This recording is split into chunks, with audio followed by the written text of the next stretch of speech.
नमस्कार. मी डॉक्टर दिग्विजय.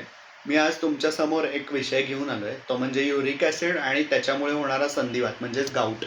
तर आज हा विषय तुमच्यासमोर मांडण्याचं कारण असं, की 70 ते 80% पेशंट जे ओ-पी-डीत येतात ते म्हणतात, की आम्हाला हा संधिवात युरिक ॲसिड वाढल्यामुळे झाला. तर हा केवळ एक भ्रम आहे. कारण की मुळातच संधिवाताचे 100 प्रकार आहेत आणि त्याच्यातलाच गाऊट म्हणजे युरिक ॲसिडमुळे होणारा संधिवात हा एक प्रकार आहे. तर आपण युरिक ॲसिड विषयी काही जाणून घेऊ तथ्य जी आहेत ती.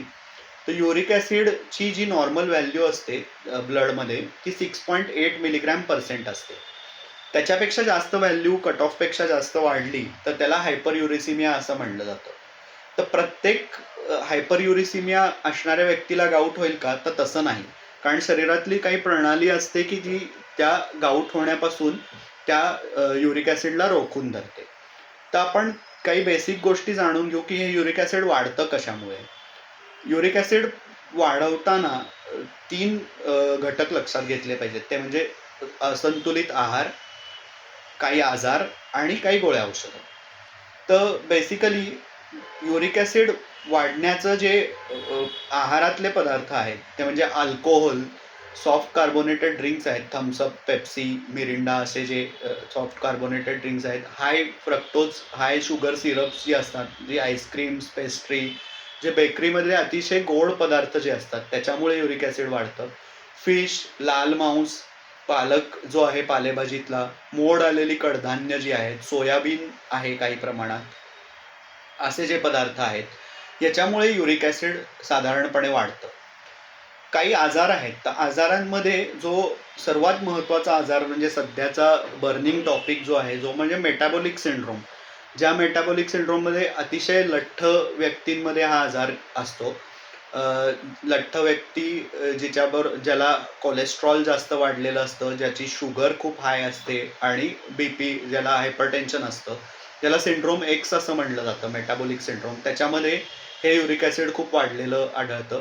सोरियासिस म्हणजे जो स्किनचा आजार आहे, की ज्याच्यामध्ये स्किन लाल आणि सिल्वर कलरची होते. तो एक आजार आहे. ब्लडचे काही आजार आहेत, की ज्याच्यामध्ये ॲनिमिया, थॅलेसेमिया जे ब्लडशी रिलेटेड आजार आहेत. ब्लड रिलेटेड काही कॅन्सर्स आहेत, जसे मल्टिपल मायलोमा नावाचा एक कॅन्सर आहे किंवा ल्युकेमिया नावाचे जे ब्लडचे कॅन्सर्स आहेत, अशामध्ये युरिक ॲसिड वाढतं. शिवाय हार्ट फेल्युअर हा एक आजार आहे. काही गोळ्या औषधं जी असतात, जे बीटा ब्लॉकर्स, जे हार्ट रेट कमी होण्यासाठी दिली जातात. ते बीटा ब्लॉकर्स, युरिन जास्त होते अशा पेशंट्सना डायुरेटिक्स नावाची औषधं असतात, जी बीपीमध्ये किंवा हार्ट फेल्युअरमध्ये दिली जातात. टीबीमध्ये यूज करण्यात येणारी औषधं जी असतात, अँटीबायोटिक्स, ज्याला पायरेझिनामाइड आणि इथाम्ब्युटॉल असं नाव आहे. काही कॅन्सर किमोथेरपीचे एजंट्स जे असतात, ह्याच्यामुळे पण युरिक ॲसिड वाढतं. तर नॉर्मल व्यक्ती आपल्याला युरिक ॲसिड वाढल्यापासून कसं रोखू शकते? तर ते म्हणजे सर्वात प्रथम एकतर हेल्दी वेट मेंटेन करणं, एक्सरसाइज करणं, हायड्रेटेड राहणं हे सर्वात महत्त्वाचे प्रिव्हेंटिव्ह आस्पेक्ट्स आहेत.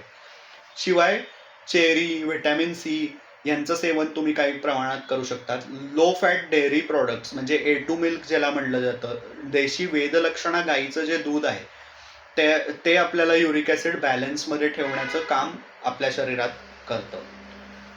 तर हे हे हा काही इम्पॉर्टंट आस्पेक्ट आहे. प्रत्येक वेळेस डाळी, पनीर किंवा असे पदार्थ खाल्ल्यामुळे युरिक ॲसिड वाढत नाही.